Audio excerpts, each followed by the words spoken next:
Hi, Roy Cohen. Happy Sunday morning to you. Here with a brief seminar on slow strength training movements through complete range of motion. Had a couple of emails and some Facebook messages yesterday after my leg press video, people that were astounded to see me moving weights so slowly. Apparently these people don't know me very well. So I'm going to reduce a 2-hour seminar into just a few minutes and talk about the value and the utility of slow controlled strength training through a full range of motion.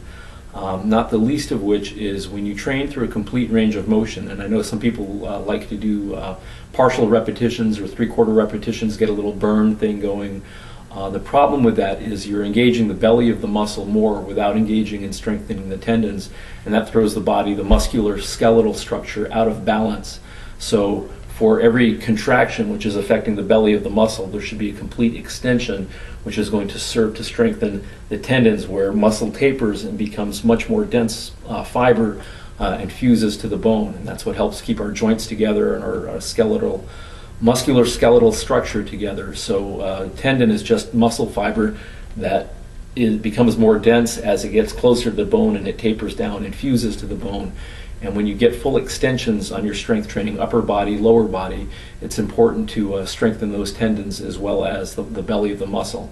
And that offers great joint support with regard to the knees, the hips, any joint that's involved in a strength training exercise.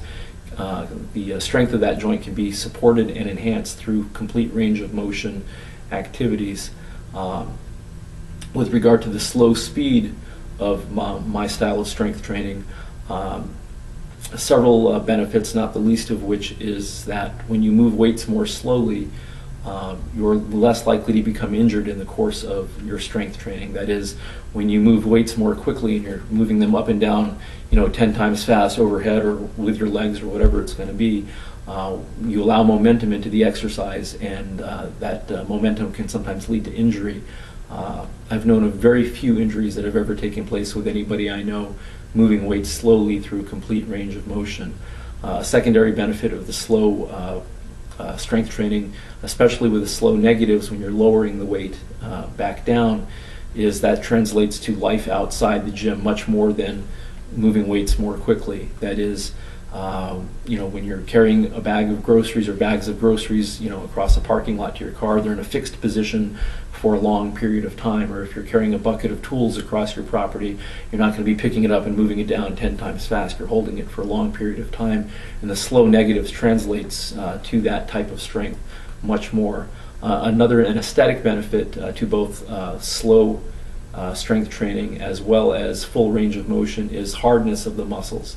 When you train slowly through full range of motion, you're creating the illusion of greater length in the muscle because you are affecting the tendons and not just the belly of the muscles. And when you use weights more slowly, they tend to develop a little bit harder look than when you use weights more quickly. So there's an aesthetic benefit, an absolute functional benefit, and you can definitely become injured much more easily when you move weights more quickly. So that's the nutshell version. I hope you have a great Sunday, and thank you for tuning in.